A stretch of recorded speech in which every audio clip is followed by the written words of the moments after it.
Welcome to free online physics study by Sitre sir. Sitre सरांच्या free online physics स्टडीमध्ये सर्वांचं सहर्ष स्वागत. In this session, we will study HSC 12th Physics Chapter 5, Oscillations Part 3.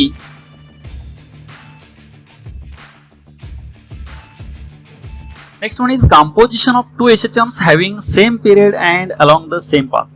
दोन simple harmonic motion जे ज्यांचा time period same असतो अशा दोन सिंपल हार्मोनिक मोशन जर आपण कंपोज केल्या कंबाईन केल्या तर रिझल्टंटची काय एसएचएम तयार होईल त्या दोन्हींची मिळून त्याचा आपण आता डिस्प्लेसमेंट इक्वेशन काढायचं आहे. त्यासाठी आपण इथं equation of displacement of the two SHMs along the same straight line R. आपण ऑलरेडी डिस्प्लेसमेंट इक्वेशन आपल्याला माहिती आहे एसएचएमची. त्यामध्ये आपण दोन वेगवेगळ्या डिस्प्लेसमेंट घेतल्या. त्यामध्ये पहिली डिस्प्लेसमेंट जे आहे पहिली एसएचएम जे आहे पहले एसएचएम द डिस्प्लेसमेंट इक्वेशन है x1 equal to a1 sin of omega t plus phi1. x1 is the displacement path of first, a1 is the amplitude of first SHM and phi1 is the initial phase. Initial phase means he SHM जे आहे कुठून सुरुवात झाली हे phase दाखवतो phi1. and similarly for x2 second SHM जे आहे त्याचं displacement equation x2 equal to a2 sin of omega t plus phi2. x2 हा सेकंड SHM चा पाथ आहे, a2 ही सेकंडची एम्प्लिट्यूड आहे आणि phi2 हा सेकंड SHM चा इनिशियल फेज आहे म्हणजे कुठून सुरुवात झाली तो phi2 दाखवतो. आता रिझल्टंट इक्वेशन जे आहे the resultant displacement x at any instant t is given by x equal to x1 plus x2. आता दोन्ही SHM कंपोज झाल्यानंतर रिझल्टंट दोघांची एकत्र जी काही SHM होईल त्याचं इक्वेशन आपण डिटरमाइन करतोय. त्यासाठी ते equation x equal to x1 plus x2 that is combining these two SHMs putting value of x1 that is first SHM equation. Displacement equation is a1 sin of omega t plus phi1 plus x2 second SHM displacement equation a2 sin of omega t plus phi2 means putting value of x1 and x2 and expanding this sin a plus b, sin a cos b plus cos a sin b, like this sin omega t plus phi1 is sin omega t cos phi1 plus cos omega t sin phi1 and multiplying by a1 inside, then it becomes a1 sin omega t cos phi1 plus a2 cos omega t sin phi1 plus similarly a2 sin omega t plus phi2 expanding this sin omega t cos phi2 plus cos omega t sin phi2 and multiplying a2 that is a2 sin omega t cos phi2 plus a2 cos omega t sin phi2. a1 a2 phi1 phi2 are the constants and omega t is variable. a1 a2 phi1 phi2 हे constant आहेत, omega t हे variable आहे याच्यामध्ये. Now taking common sin omega t and cos omega t, then if you take common sin omega t then equation becomes a1 cos phi1 plus a2 cos phi2 and this sin omega t is common from first term, and from second term a1 sin phi1 plus a2 sin phi2 and cos omega t here common. As a1 a2 phi1 phi2 are constants, we can combine them in terms of another convenient constant r and delta as. आता a1 a2 phi1 phi2 हे constants आहेत. आता ह्या ब्रॅकेटचे term दाखवल्यात ह्यासाठी आपण वेगळे term constant केल्या r आणि डेल्टा साठी. त्यामध्ये r cos delta J r cos delta साठी आपण a1 cos phi1 plus a2 cos phi2 consider केलं. त्यानंतर r sin डेल्टा जे आहे ह्यासाठी आपण a1 sin phi1 plus a2 sin phi2 हे कन्सिडर केलं. त्यामध्ये वरच्या केस मध्ये बघा a1 cos phi1 plus a2 cos phi2 ह्याच्याऐवजी आपण r cos डेल्टा लिहिणार. त्यानंतर a1 sin phi1 plus a2 sin phi2 ह्याच्याऐवजी आपण r sin डेल्टा हे रिप्लेस करणार आणि ते हे equation becomes now x equal to r into bracket sin omega t cos delta plus cos omega t sin delta. इथं sin omega t जे आहे हे sin omega t as it is आहे आणि a1 cos phi1 plus a2 cos phi2 ह्याच्याऐवजी आपण इथं cos delta वापरले हे आणि इथं cos omega t जे आहे cos omega t as it is आहे आणि a1 sin phi1 plus a2 sin phi2 याच्याऐवजी आपण इथं sin डेल्टा वापरलेला आहे.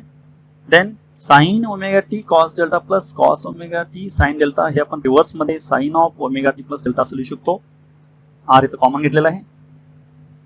x equal to r sin of omega t plus delta, this is the equation of an SHM. हे दोन्ही simple harmonic motion जे आपण कंबाईन केलेत कंपोज केलेत त्या कंपोज केल्यानंतर रिझल्टंट दोन्ही SHM जे आहेत एकत्र येऊन जे नेक्स्ट रिझल्टंट SHM तयार होईल त्या रिझल्टंट SHM चं हे डिस्प्लेसमेंट इक्वेशन आहे. तर हे डिस्प्लेसमेंट इक्वेशन आहे सिंपल हार्मोनिक मोशन जे आहे सिंपल हार्मोनिक मोशनचं हे डिस्प्लेसमेंट इक्वेशन आहे.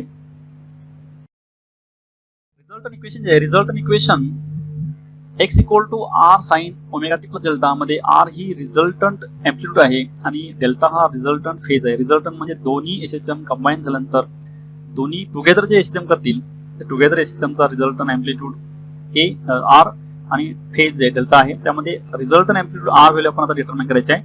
ती आर व्हॅल्यू जी आहे resultant amplitude R equal to under root R sine delta whole square plus R cos delta whole square. त्यामध्ये व्हॅल्यू जे आहेत आर साइन डेल्टा आणि आर कॉस डेल्टा ह्या व्हॅल्यू पुट केल्या.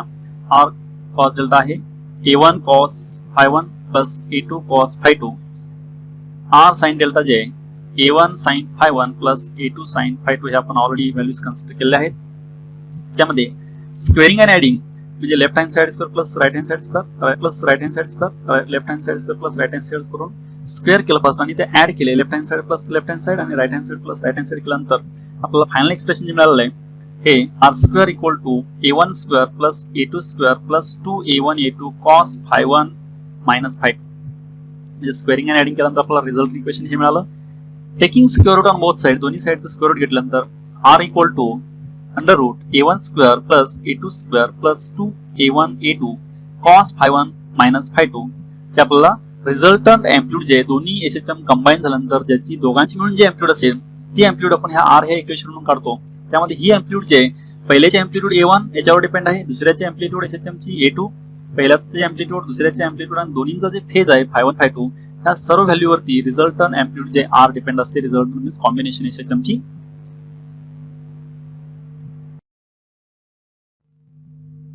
नेक्स्ट रिझल्टंट डेल्टाची phase आहे दोन्ही एसएचएमचा तो डेल्टा फेज आपण डिटरमाइन करायचा आहे. त्यासाठी आपण जी इक्वेशन कन्सिडर केली होती जी इक्वेशन्स आहेत R sine delta equal to a1 sine phi1 plus a2 sine phi2 आणखीन R cos delta a1 cos phi1 plus a2 cos phi2 हे दोन इक्वेशन आपण कन्सिडर केली होती. ही इक्वेशन्स डिवाइड केली R sine delta upon R cos delta म्हणजे LHS upon LHS आणि RHS upon RHS a1 sine phi1 plus a2 sine phi2 upon a1 cos phi1 plus a2 cos phi2 हे दोन्ही equation divide केल्यानंतर R cancels. Sine delta upon cos delta is tan delta right hand side is as it is. Taking inverse function that is take tan this side it becomes tan inverse that is delta equal to tan inverse of this same side this side is that is a1 sin phi1 plus a2 sin phi2 upon a1 cos phi1 plus a2 cos phi2. And this delta is the resultant phase of this resultant that is combination SHM म्हणजे combine झाल्यानंतर दोन्हींची मिळून SHM कुठून start होईल तो initial phase delta दाखवतो. Next one is special cases. Already we have calculated resultant displacement equation x equal to r sin of omega t plus phi. दोन SHM आपण जर कंबाईन केल्यानंतर कॉम्बिनेशन जे आहे कॉम्बिनेशन दोघांची टुगेदर एकत्रित जे एसएचएम चालू होईल सिंपल हार्मोनिक मोशन त्याचा आपण डिस्प्लेसमेंट इक्वेशन डिराइव्ह केलं आहे. त्यानंतर आपण त्याची रिझल्टंट एम्प्लिट्यूड आर चे इक्वेशन डिटरमाइन केलं. त्याच्यानंतर आपण रिझल्टंट फेज जे डेल्टा हा आपण डिटरमाइन केला म्हणजे दोन्ही मिळून जे मॅक्झिमम एम्प्लिट्यूड किती एसएचएम करतील की आर एम्प्लिट्यूड त्याच्यानंतर दोघांची कंबाईन एसएचएम जे आहे ती कुठून स्टार्ट होईल डेल्टा इनिशियल फेज ते आपण इक्वेशन डिटरमाइन केले आहेत. याच्यावरून आता तीन आपण स्पेशल केस बघणार आहे. त्यामध्ये पहिली केस जे आहे special cases first if the two SHMs are in phase phi1 minus phi2 equal to 0 degree therefore cos phi1 minus phi2 equal to 1. जर आपण दोन्हींचा फेज आहे डिफरन्स हा 0 असेल म्हणजे ही phi1 minus phi2 ची 0 आपण पुट केली त्यामध्ये cos phi1 minus phi2 cos 0 1 येईल. त्यानंतर आपण रिझल्टंट एम्प्लिट्यूड इक्वेशन आहे r equal to under root a1 square plus a2 square plus 2a1 a2 cos phi1 minus phi2 त्यामध्ये आपण हे cos phi1 minus phi2 ची 1 टाकल्यामुळे इथं ओन्ली 2a1 a2 इतकंच आलेलं आहे आणि a1 square plus a2 square plus 2a1 a2 हा a1 प्लस a2 चा होल स्क्वेअर आहे आणि ते होल स्क्वेअर आणि स्क्वेअर रूट कॅन्सल झाल्यानंतर आपल्याला plus or minus a1 plus a2 ही आपल्याला रिझल्टंट एम्प्लिट्यूड r मिळाले. Further if a1 equal to a2 equal to a we get r equal to a. जर आपण इथं a1 आणि a2 च्या ऐवजी जर आपण a टाकली तर a1 पण a होईल a2 पण a होईल a प्लस a2a म्हणजे रिझल्टंट एम्प्लिट्यूड जे 2a होते म्हणजे दोघांचे जर एम्प्लिट्यूड समान असेल आणि ते दोन जर पार्टिकल कंबाईन झाले, मिक्स झाले, तर ते दोन्ही एकत्र जे एसएचएम करतील ती दोघांची एसएचएम जे आहे पहिल्याच्या आणि दुसऱ्याच्या अँप्लिट्यूड होती त्याच्या दुप्पट अँप्लिट्यूड ही दोन्ही मिळून टुगेदर ही एसएचएम करतील. ही फर्स्ट केस आहे. Second case, if the two SHMs are 90 degree out of phase, that is phi1 minus phi2 equal to 90 degree, therefore cos phi1 minus phi2 equal to 0.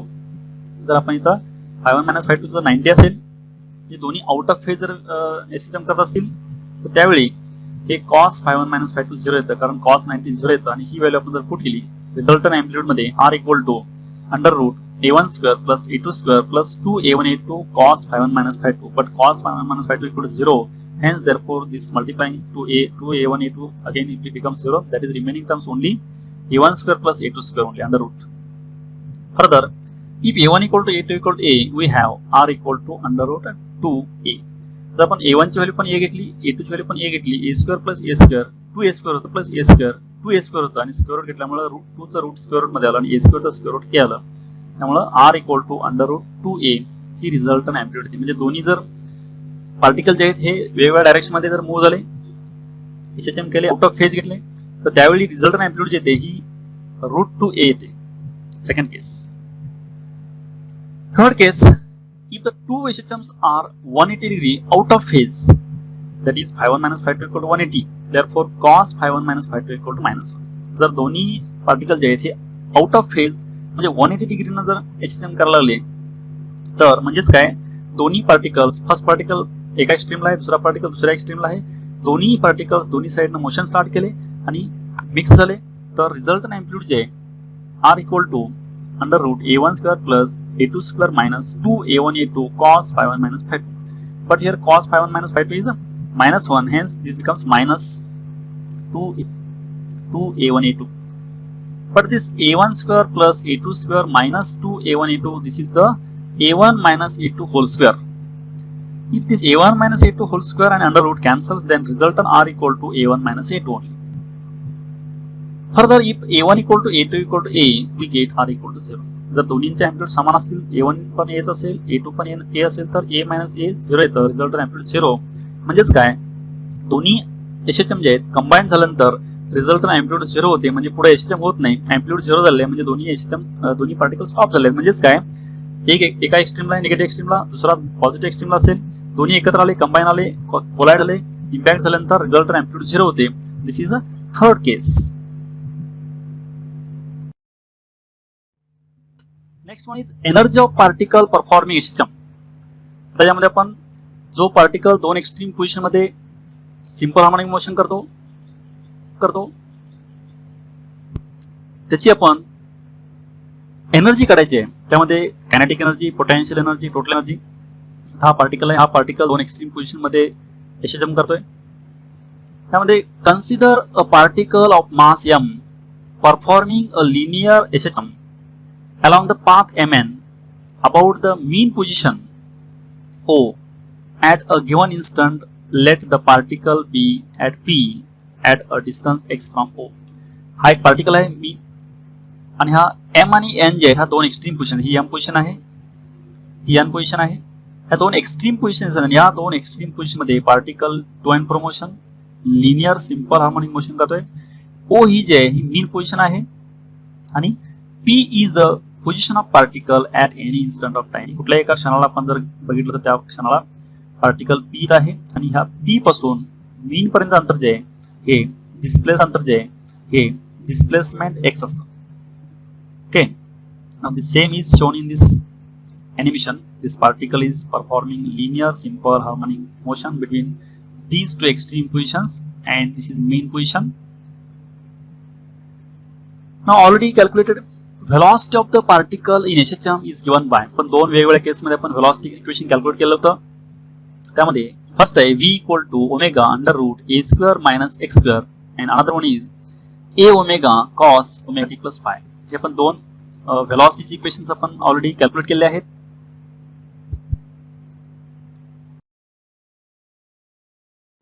To calculate kinetic energy, we know kinetic energy equation 1/2 mass into velocity square.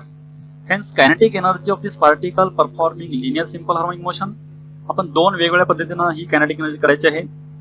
दोन आपण वेगवेगळे velocity equation आपण already बघितलेत वरती. तर दोन्ही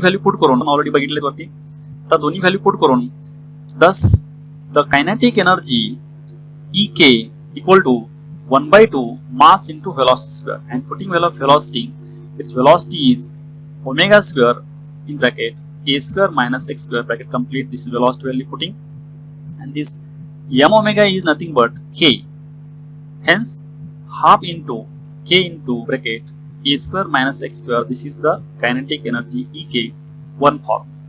Another form, this kinetic energy at displacement x at any time t is again Ek equal to 1 by 2 mass into velocity square.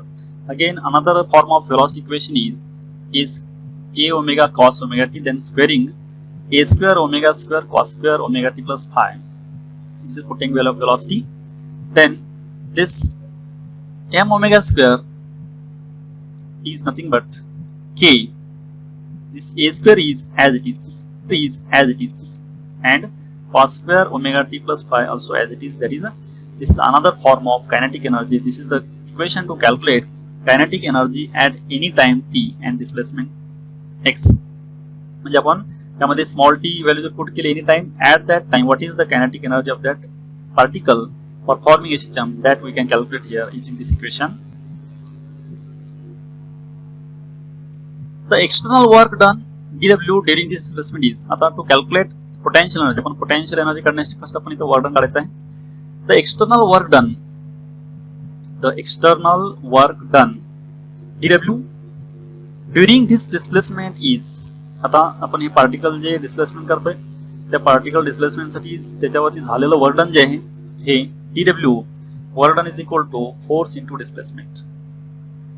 Force F displacement minus dx, because this is displacement is against the system, विरुद्ध दिशेमध्ये आहे minus घेतलेलं आहे work done सिस्टीमच्या against. म्हणून putting value of k f equal to minus kx, force is equal to minus kx equation, and dx as it is, this minus becomes plus, then final expression is kx dx. This is the work done to displacement dx. एवढं छोटं displacement जर झालं, तेवढं जर distance move झाला तो particle, तर त्याच्यावरती झालेलं वर्क डन जे आहे हे वर्क डन kx dx इतकं येतं. Now total work done, the total work done on the particle to displace it from O to P is given by, आता आपण फक्त स्मॉल डिस्प्लेसमेंट dx आहे एवढाच डिस्प्लेसमेंट पार्टिकल होण्यासाठी लागलेलं वर्क डन dW काढलेलं आहे. तर टोटल वर्क डन जे आहे 0 पासून म्हणजे मीन पासून x पर्यंत पार्टिकल जाईपर्यंत त्याच्यावरती झालेलं वर्क डन जे आहे हे work done total work done W equal to integration of dW, म्हणजे आपण छोटे छोटे वर्क डन जे आहेत dx dx हे आपण ऍड करत गेलो कुठून कुठपर्यंत 0 पासून x पर्यंत, म्हणून लिमिट 0 पासून x पर्यंत, म्हणून लिमिट टाकलं आहे 0 टू a. हे total work done W integration 0 to x dW म्हणजे इंटिग्रेशन ऑफ dW म्हणजे काय, dW चे ऍडिशन केले म्हणजे सगळे वर्क डन जे आहेत छोटे छोटे वर्क डन हे ऍड केले तर टोटल वर्क डन W मिळतं. म्हणून putting value of dW is nothing but kx dx. dW ची व्हॅल्यू पुट केली आपण kx dx, then k is constant, integration of x dx is x square by 2, then rearranging terms final expression is half into kx square. This is work done, म्हणजे पार्टिकलला 0 पासून x पर्यंत नेपर्यंत त्याच्यावरती झालेलं work done जे आहे हे work done half kx square आला. आणि हेच वर्क डन जे आहे हेच वर्क डन काय होतं पोटेन्शियल एनर्जीच्या फॉर्म मध्ये स्टोअर होतं पार्टिकल मध्ये. म्हणून this should be the potential energy P. म्हणून आपण हे W जे आहे हे W आपण हाफ kx स्क्वेअर ही पोटेन्शियल एनर्जी घेतो. हेच वर्क डन जे काय झालेलं आहे पोटेन्शियल एनर्जी मध्ये स्टोअर झालेलं आहे पार्टिकल मध्ये. म्हणून EP of the particle at displacement x म्हणजे पोटेन्शियल एनर्जी पार्टिकलची x डिस्प्लेसमेंटला EP equal to half into kx square. जे आपण वर्क डन आलो होतो ना इथं हे वर्क डन जे आहे हेच वर्क डन आपण इथं पोटेन्शियल एनर्जी मध्ये घेतलेलं आहे कारण तेच वर्क डन पोटेन्शियल एनर्जीच्या फॉर्म मध्ये स्टोअर झालेलं आहे. म्हणून putting value of k is m omega square, hence half into m omega square x square. This is the potential energy at time t. Then again another form EP equal to half into kx square. Putting value of x displacement equation, displacement value put केली आपण इथं displacement value जे x equal to a sin of omega t plus phi येते, पण x square असल्यामुळे इथं a square sin square omega t plus phi येतं. Then rearranging terms 1 by 2 m a square omega square cos square omega t plus phi. This is the potential energy associated with this particle performing linear simple harmonic motion at time T. म्हणजे T हा जे time आहे एवढ्या वेळानंतर particle ज्या ठिकाणी असेल त्या ठिकाणची पोटेन्शियल एनर्जी काढायचं हे इक्वेशन आहे. Now total energy of this particle, the total energy of the particle is the sum of its kinetic energy and potential energy.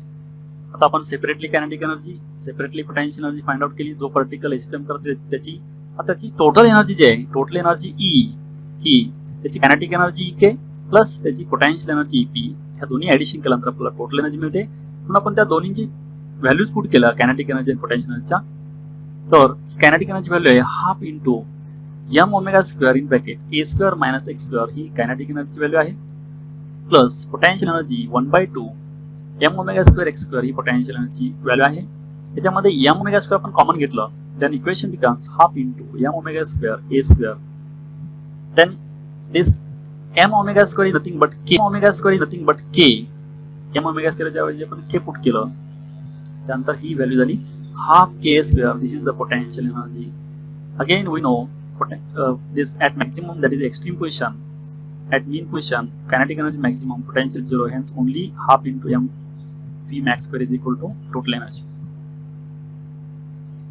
Then putting value of this omega in this equation 1/2 same m as it is, this omega square is nothing but omega is only 2 pi n, hence omega square is 2 pi n square a square as it is, squaring 2, actually this is 1/2 4 pi square n square a square on m, but here 2 cancel, then this becomes 2 pi square n square a square m.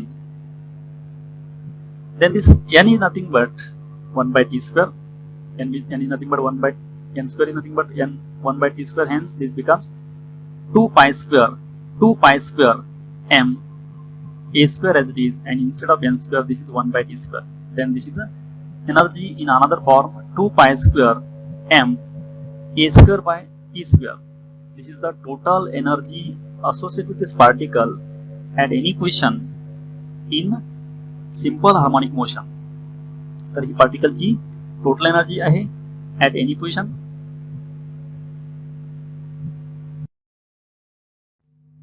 Next one is special cases. Already we have calculated separately potential energy, kinetic energy, total energy. Now these potential energy, kinetic energy and total energy at mean position and extreme position, these special cases we have to see now here. First case is at the mean position x equal to 0 and velocity is minimum. So velocity is maximum. Now see this animation. This particle is performing to and promotion, and if particle is at mean position here, x equal to 0, particle जर mean ला असेल x equal to 0 असेल त्याची velocity maximum असते. त्यामुळे kinetic energy आहे 1/2 half k a square minus x square च्या ऐवजी म्हणजे m ओमेगा स्क्वेअर आहे म्हणून आपण half m omega square a square minus x square, but here x is 0, hence only half m omega square a square. This is the kinetic energy, and this kinetic energy is maximum at mean position. Now potential energy formula is half into kx square, but x is hence EP is equal to 0, that is minimum. म्हणजे mean ला kinetic energy maximum असते, potential energy 0 असते. Second case, at extreme position the velocity of the particle is 0, that is x equal to plus or minus. Extreme म्हणजे ही positive extreme आहे, ही negative extreme आहे. Positive एक्स्ट्रीमला plus ए असतं, displacement negative एक्स्ट्रीमला minus ए असतं. त्यावेळी velocity जे आहे ही एक्स्ट्रीमला 0 असते. Now potential energy at extreme position formula is 1/2 m omega square 1/2 m omega square x square. But here x is a, hence 1/2 m omega square is. This is the potential energy, and this potential energy is maximum at extreme position, both extreme positions, that is positive extreme and negative extreme. And kinetic energy is 1/2 m omega square a square minus x square. But here x is a, hence 1/2 m omega square a square minus a square becomes 0. Hence k becomes 0. Means at extreme position k is 0, and at extreme position p is maximum. Potential energy minimum, kinetic energy minimum at extreme position. Now, if we consider this kinetic energy as particle moves from mean position to extreme position, म्हणजे particle जेव्हा mean position कडून extreme कडे जातो त्यावेळी ke जे ke mean ला maximum असते. As particle moves from mean to extreme position, ke decreases and this ke becomes minimum at extreme position. Again as particle move from extreme to mean K increases and becomes maximum at mean position. म्हणजे mean कडून extreme कडे जाताना म्हणजे mean कडून extreme कडे जाताना के कमी होते, सगळ्यात कमी 0 एक्स्ट्रीमला असते, परत एक्स्ट्रीम पासून मीन येताना के वाढते, सगळ्यात जास्त मीनला मॅक्झिमम के असते.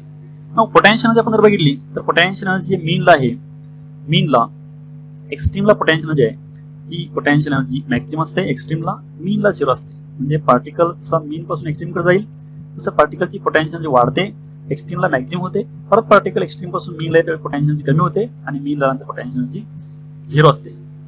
पोटेन्शियल एनर्जी हे जर आपण कायनेटिक अँड पोटेन्शियल एनर्जी आपण व्हेरिएशन बघितलं.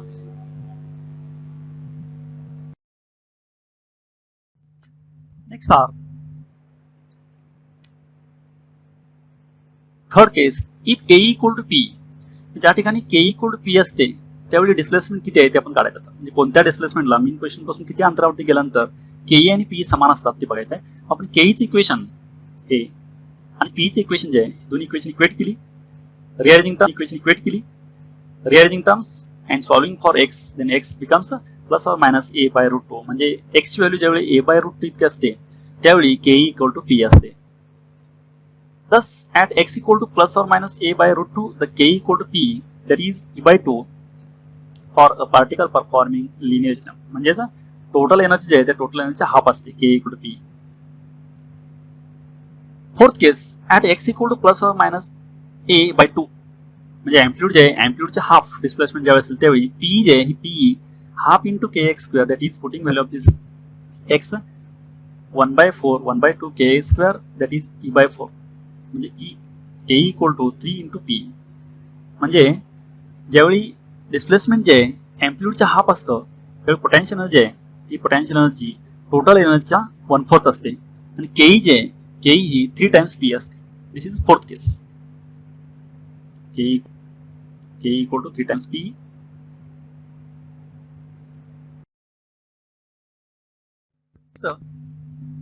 Variation of kinetic energy, potential energy and total energy याचं आपण ग्राफिकल रिप्रेझेंटेशन बघायचं आहे. म्हणजे ग्राफ काढून आपण कायनेटिक, पोटेन्शियल आणि टोटल एनर्जी कशी बदलते ॲज पार्टिकल परफॉर्म्स एसएचएम ते आपण पाहायचं आहे. त्यामध्ये first the variation of K and P with displacement SHM. तर आपण हे व्हर्टिकल ऍक्सिस हा एनर्जी ऍक्सिस आहे, वाय ऍक्सिस याच्यावरती एनर्जी घेतलेली आहे, हा हॉरिझॉन्टल ऍक्सिस एक्स ऍक्सिस आहे याच्यावरती आपण एम्प्लिट्यूड घेतलेले आहे आणि ही पॉझिटिव्ह एक्स्ट्रीम एम्प्लिट्यूड आहे प्लस हे इकडं निगेटिव्ह मायनस हे एम्प्लिट्यूड आहे आणि ही टोटल एनर्जी ई आहे. Okay. For kinetic energy we know kinetic energy this is kinetic energy, ही कायनेटिक एनर्जी आहे. एक्स्ट्रीम पोझिशनला कायनेटिक एनर्जी 0 असते आपल्याला माहिती आहे. त्यामुळे पार्टिकल जर एक्स्ट्रीम पासून मीन कडे मूव्ह झाला as particle move from extreme to mean this k increases like this increases and becomes maximum, increases and becomes maximum at this position. Particle extreme पासून मीन कडे तर k वाढत आलेले आणि इथं हायेस्ट झालेले k. Again particle move from mean position to extreme position k decreases. आता हा मीन कडून एक्स्ट्रीम कडे तर k ही कमी होते बघा, कमी झाली आणि लास्टला इथं 0 झाली. म्हणजे एक्स्ट्रीमला k ही 0 झालेले आहे आणि मीनला k मॅक्सिमम असते. ही k चं व्हेरिएशन आहे. सिमिलरली p जे पोटेन्शियल एनर्जी ही पोटेन्शियल एनर्जी बघायचं आपल्याला. एक्स्ट्रीम पोझिशनला पोटेन्शियल जे मॅक्सिमम असते हे माहिती आहे आपल्याला. जर पार्टिकल एक्स्ट्रीम टू मीन असं मूव्ह असेल त्यावेळी as particle move from extreme to mean potential decreases and becomes minimum that is 0 at this mean position. Again if particle moves from mean to extreme position P increases and becomes maximum at extreme position. He potential energy maximum होते. If you consider total energy, this is total energy at any position. Total energy constant असते. If you add ke plus p, suppose at this position ke this much, p this much. If you add this ke plus p, total becomes this much. At this position, suppose p is this much and k is this much. If you add ke plus p, this total becomes this much. हे आपण kinetic energy, potential energy आणि total एनर्जीचं variation बघितलं आपण.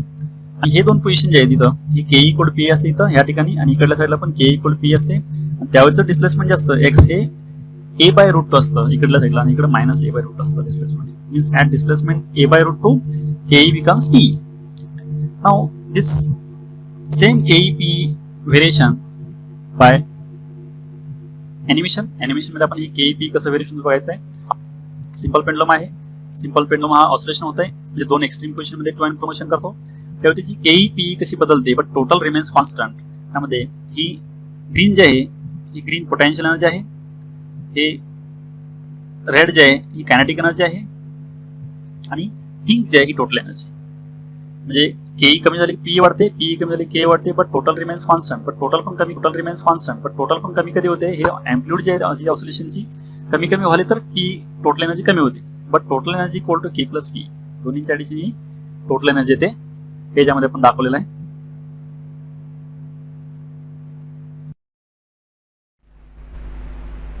Thank you for watching this video. Keep watching videos, and for other videos see description box of this video, and don't forget to subscribe, like and share.